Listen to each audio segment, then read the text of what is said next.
Boker, good morning. Today's Daf Yomi is Yevamos Daf Kuf Yud Gimel, Yevamos 113. We're going to start on the bottom of Kuf Yud Beis in this beautiful short chapter called Parak Cheresh. So Amar Rami Bar Chama Maishna Cheresh v'Chareshes. How come we're going to start around 7 or 8 lines from the bottom? So why is it the case when it comes to a deaf-mute man, a cheresh, with a chareshes, with a woman who's a deaf-mute, to takinule rabbanan nisuin? Why in that case did the rabbis institute rabbinic marriage? Whereas umayshna deshota, and why by people who are insane, that the rabbi said if they got married, it's not even a rabbinic marriage. What's the difference? So the Tanya, we have a brayso that says, Shota v'katan shenasu, if there's a insane or minor who got married, shenasu nashim umesu, that they married women and then they died, the shosayim peturos min hachalitza, that their wives are going to be exempt from chalitza min hayibam, meaning to say it's not even a marriage. So why in that case, by a shota or a katan, it's not even considered a marriage, whereas a charash, by a deaf mute, she would fall to yibam. So what's the difference? So the Gemara explains. Well, actually, the chareshes we learned would not fall to yibam. But what's the difference? Why we say in that case by a shota or a katan, it's not even going to be a considered a marriage. So, and they're also exempt from chalitza. Whereas the chareshes, we didn't say she's exempt from chalitza; just that she has no solution there. So the Gemara explains charesh v'chareshes the kaima takanta d'rabbanan. They're charesh v'chareshes. They're able to remain married. They're able to uphold the takana, the reform of the rabbis. So therefore, takinu rabbanan nisuin. Therefore, the rabbis instituted nisuin. But the shota, the insane, the kaima takanta rabbanan. It's impossible for them to uphold the reform of the rabbis. Because a person cannot live with a snake in one basket, meaning to say it's too difficult to live together. So therefore, therefore the rabbis did not institute a rabbinic marriage in that case. So the Gemara says, well, katan, a minor, the asil kal nisuin, a minor who will eventually. I skipped a line. Why by a minor do the rabbis not institute marriage for a minor boy, but for a cheresh, for a minor or deaf mute, they did? So what's the difference? So the rabbis explain. Cheresh, so asil kal nisuin, takinu rabbanan nisuin. A cheresh, he's never going to become older in order for him to become established in order to get married. So therefore, the rabbis instituted marriage for him. But katan, to asil kal nisuin, but a minor who is eventually going to become old enough and to get married biblically. So therefore, lo takinu rabbanan nisuin. Therefore, the rabbis didn't have to set up a marriage for him because they said he could just wait till he gets older. The Gemara says, katana the asil kal nisuin, but a minor girl who eventually will be old enough to get married. V'takinu rabbanan nisuin, and the rabbi still instituted it with her that she's able to get married as a minor, even though biblically speaking, her father can marry off, but rabbinically speaking, we allow her mother and her brother to marry off. So the Gemara says, Hasam, the reason over there is shelo yinagu b'aman minhag hefker. If we're not going to allow her to get married, there's going to be nobody to guard her, and people are going to take advantage of her. So therefore, we marry her off. The Gemara says, Umayshna katana d'memana. So a minor girl and also a chareshes are both rabbinic marriages. But why by the minor girl do the rabbis give her the right to reject the marriage? It's called miyun. But by the chareshes, they don't give her the right to reject the marriage.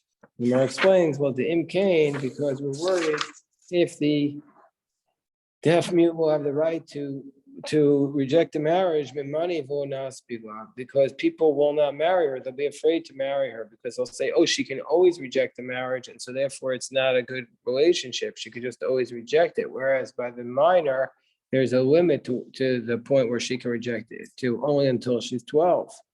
Why is it the case that if a minor eats, if her mother marries her off to a Kohen, she can eat from the truma, rabbinic truma. But why the Hareshes, who marries off? So why if a Hareshes gets married to a Kohen, is she not able to eat from the truma? So the Gemara says the Tanan, hey, Rabbi Yochanan ben Gudgada Hareshes she'sia avia sheyotze beget. So he testified about a Hareshes whose father married her off, even though we say it's a biblical marriage. He married her off as a minor. Even when she gets older and her father is not able to receive the get, she can receive it, and that's how the marriage terminates. So that's one of the things he taught, and he also taught Valkatana Bas Yisrael Shanisis LaKohen. He taught about an orphan girl who was married to the Kohen Shalchalas B'Truma, that she can eat from the Truma. And the implication there is that the Chareshas cannot eat from the Truma. Why? What's the reasoning? So the Gemara explains, because we're concerned that if the Chareshes eats from the Kohen's Truma, then what's going to, even though the Chareshes is just rabbinically, since she's just rabbinically married, you might come to eat a Cheresh, then the Cheresh might come to eat from the Chareshes. So that's the Gemara's logic. Hold on one second. Hold on one second.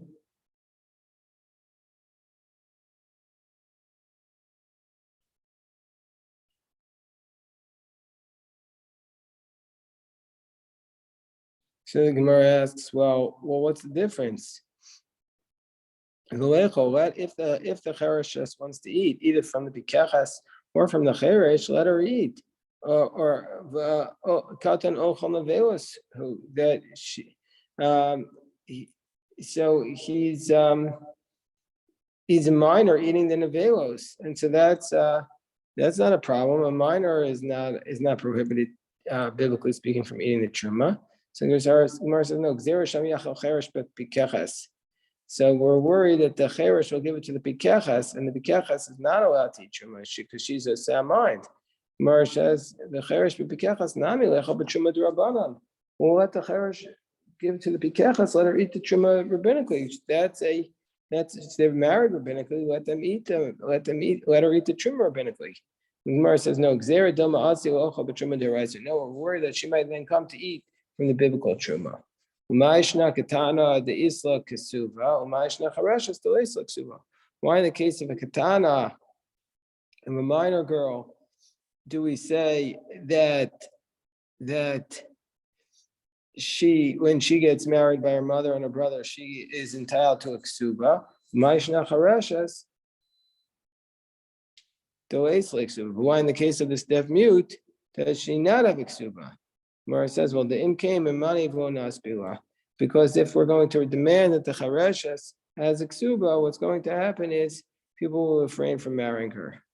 So Mara says, katana mano and this ksuba. But how do we even know this idea that the katana has a ksuba? What's our source for this idea that the minor girl has a ksuba? The Tanan hamima'enes v'ashniya v'aylonis elan ksuba. These three categories. The woman who is mima enes, she rejects the marriage and she leaves. Or if she's a second degree relative, i.e., a grandmother and a grandchild, which is only rabbinically prohibited.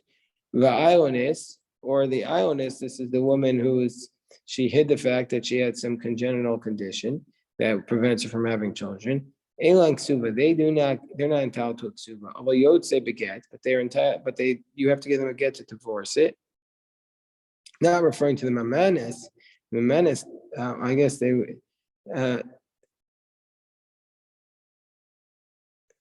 so then they would be motzia beget, and they require a get to leave. Vekitana, we learned about the ma'anis that she has her own specific formula for a get. Vekitana, so we see the implication is yeshla ksuva. So the implication of here is, as Rashi says, midiyukudimas nisin, because we learn out from the mission because it says the ma'anis. So we see that the ma'anis doesn't get a ksuva because she's leaving against her will. So if he would have divorced her, she would get a get. And so we see from here, a minor girl is entitled to a get. So we see that a katana does get a ksuba. So the minor girl would get a ksuba. That's the implication of this Mishnah, that since the ma'anis does not get one, but because she's going against her will, against his will, but the katana would get a ksuba. So the Gemara says,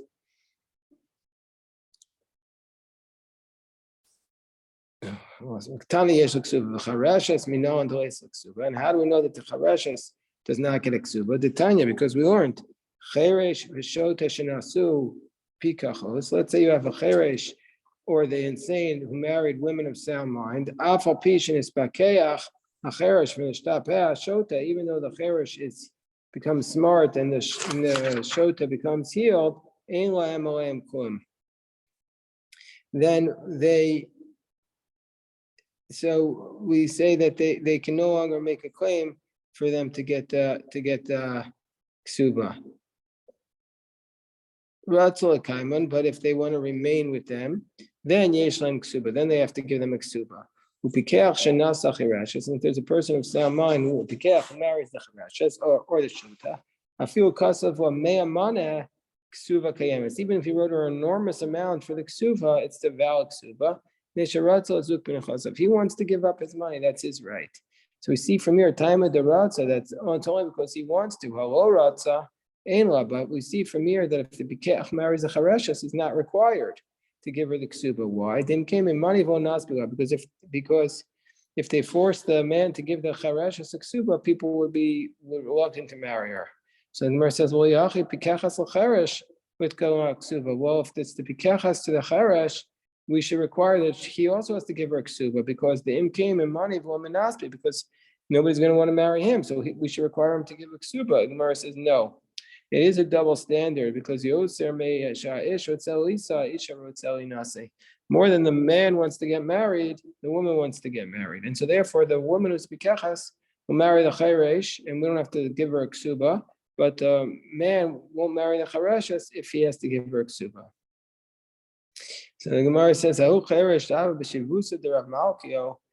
a cheresh in the neighborhood of Rav Malkio. Ansiva Isisa, he married a woman because of what Arba Me'azuzi Minirse. So even though it was the cheresh, he gave a ksuba to this woman of 400 zuz, even though he wasn't required to. Rav Malkio told him to give this ksuba.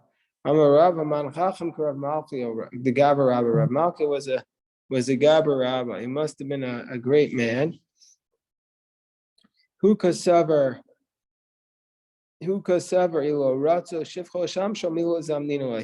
well, if we would have wanted the shifcha, if he wanted the shifcha to take care of him, he would have had to pay. For sure here, since he's getting two things, he's getting somebody taking care of him and he's getting a marital relationship, for sure we should make him pay a ksuba.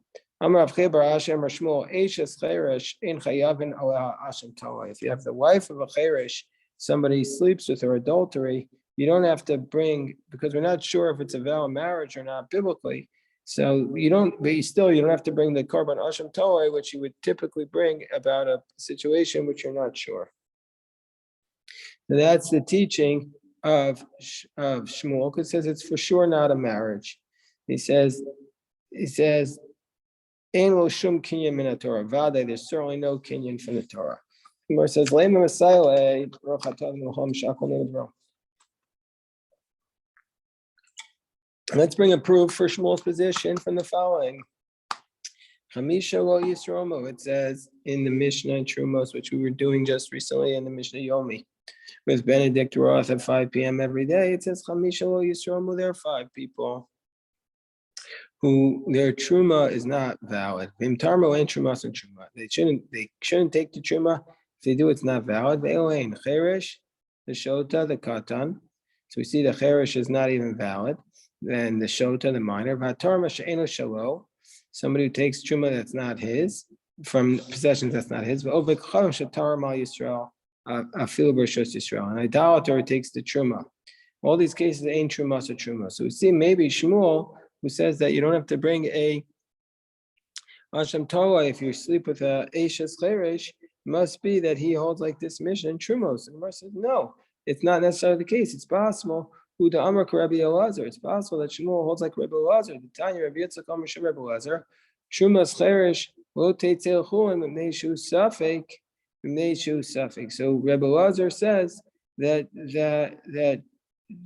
it's possible that Shmuel holds like Rebbe Lazar, who says that the whole reason why about truma from a cherish is not that it's for sure no good, but that maybe it's just a suffix no good. It's just a doubt that it's no good, because he says that the truma of a cherish it does not become chulim because we're just not sure of the category.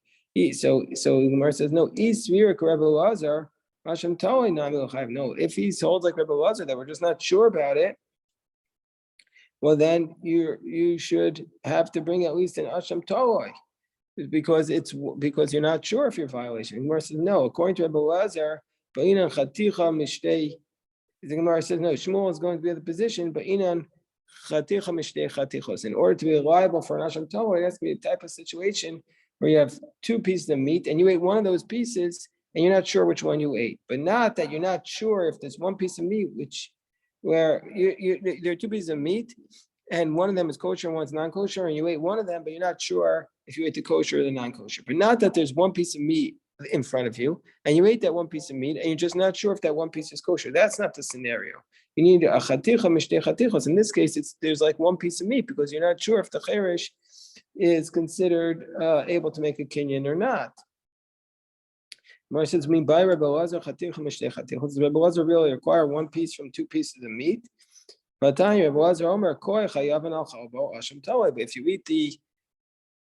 if you eat the fat of a koi, which we're not sure if it's a behema, which its fat is prohibited, or a chaya, which it will be permitted, still Rebbe Lazar says that under those circumstances you're liable for an asham taloi, and a koi is safek behema, safek chaya. You're not sure about it.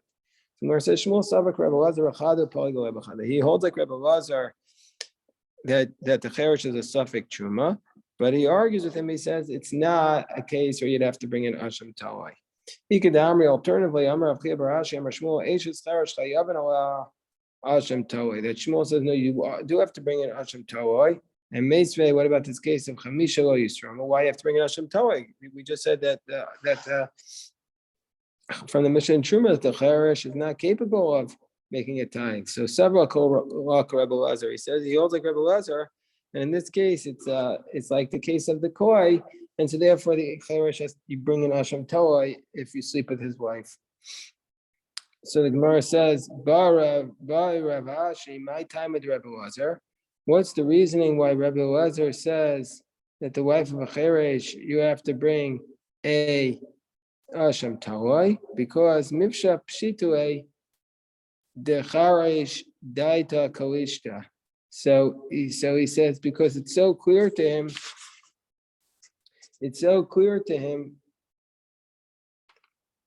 It's clear. Why is the reason why Rebbe Lazar says if you sleep with the wife of a cherish, you bring an asham taloi that it's a suffix? You're not sure about the cherish because it's clear to him the cherish data klishtu. He's clear that the cherish has lesser capabilities. But he's just not sure. He died at tzilusa. Ilav died at tzilusa. He's just not sure. The extent of his weakness, of his feebleness. Is he a little bit clear or not? But we're on top of Kuf Gimel base. But the whole time he's really the same level. He's one das the whole time. We're just not sure of the level of it.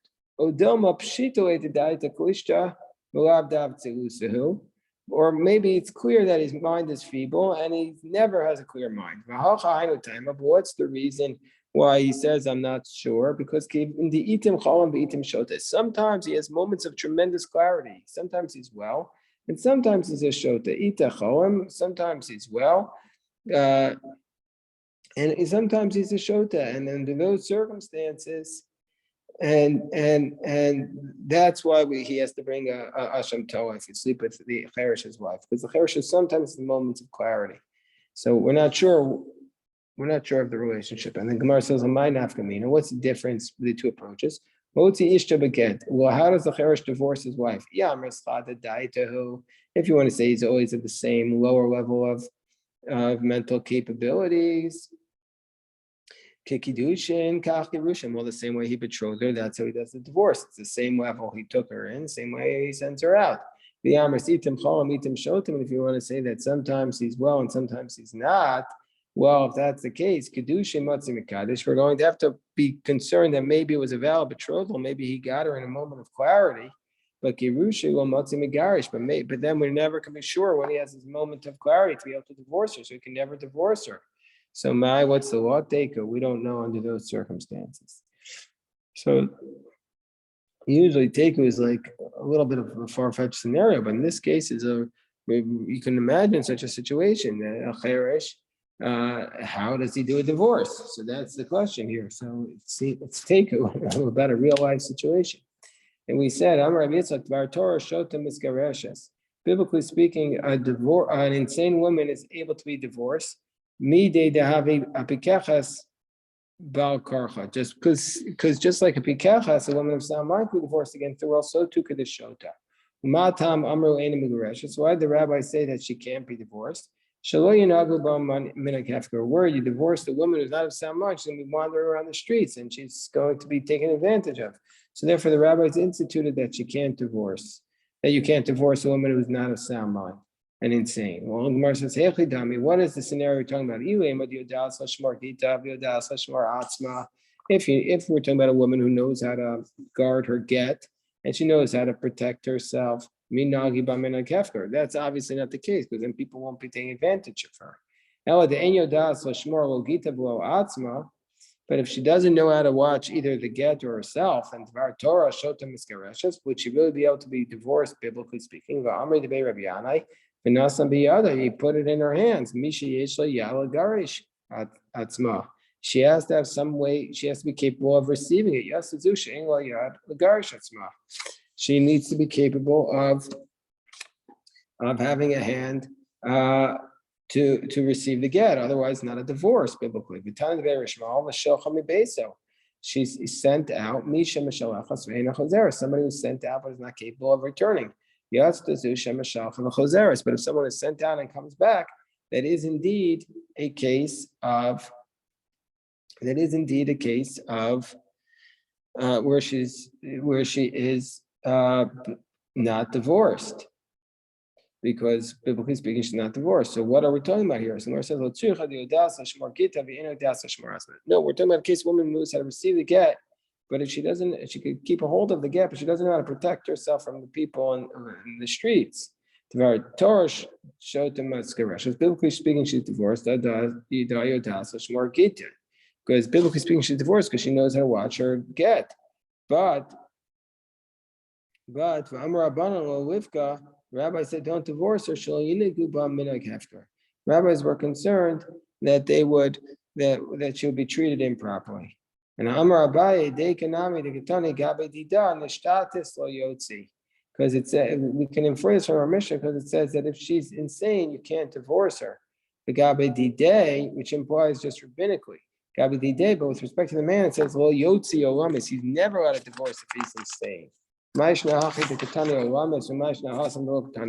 the man doesn't say forever. By the woman, it doesn't use that word. The man, biblically speaking, get divorced, but rabbinically speaking, the woman can get divorced. Amar Rabbi Yochanan ben Nuri. So Rabbi Yochanan ben Nuri had said in the Mishnah, what's the reason why a woman who's divorced, a woman who's a chareshes, can be divorced with a get. But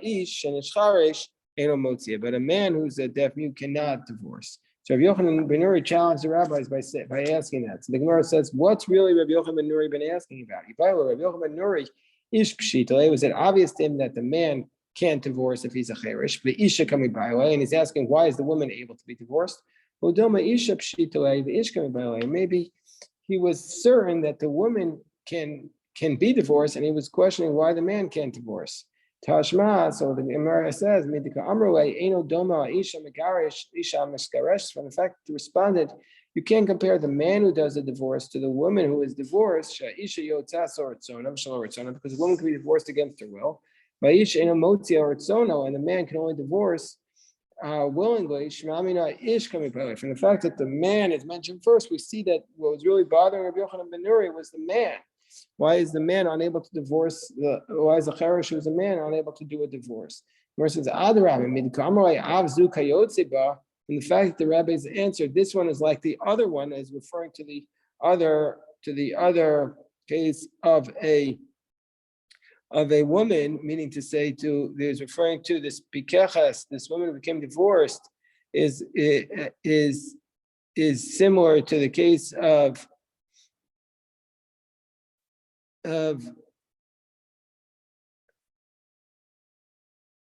that she's similar to the case of the woman who was always divorced. So we see who is always a charesha. So we see from here that that's the case they're talking about. So that's what Rabbi Yochanan ben Nuri is referring to. So the Gemara says, El Rabbi Yochanan ben Nuri with Divrayim Ka'amralahu. Rabbi Yochanan ben Nuri was actually asking according to the rabbi's words. He was saying, he says, according to me, just like a man can't divorce, a woman should not able to be divorced against her will. But according to you, according to you, why can the woman be divorced against her will, and why can the man not? And they responded, and they said to him, they say you can't compare a man divorcing to the woman who's being divorced, because the man, it's against, the man can't be done against his will, but the woman can.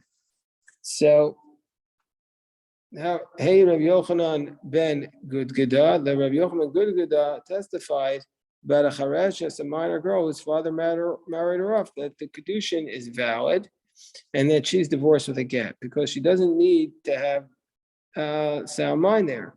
So the Gemara says, and Amar Rav Meudus Rabbi Yochanan ben Amar La'edim. Let's say you have the following scenario where a man says to the witnesses, to two witnesses, Ra'u get zeh shani knows, and he says, come look at this get that I'm giving to this woman. Va'amar La, and then he tricks the woman. He was embarrassed. He doesn't want to show the whole world he's getting divorced. So he says to the woman, he's embarrassed in front of his wife. He just says, Kansi shtar chovzeh, take this debt that I owe you, this bond. Harei zumigureshes. That's a valid divorce, because the witnesses saw the divorce, and she didn't realize it was a divorce, but it doesn't matter. She's still divorced. So the Gemara says, because doesn't Rabbi Yochanan ben Gudi say she's not required to have intent, and hachinami lo bayin daita. So here too also she doesn't have das, so it's okay. It doesn't matter. So the Gemara says, well, pshita, that's obvious. Why do you even need to tell us? The Gemara explains, you might have thought that when he says accept this contract and he doesn't call the get, bitule batle, that he's nullified the get. Kamash Malam, we say we don't say that. From the fact that he wanted to nullify it, if he would have wanted to nullify it, he would have specified it to the witnesses. And from the fact that he doesn't mention it at all to the witnesses, it's clear that he wasn't nullifying it. And the reason why he says, oh, accept this bond, he was embarrassed in front of the woman. So we'll stop here. God willing, we'll pick this up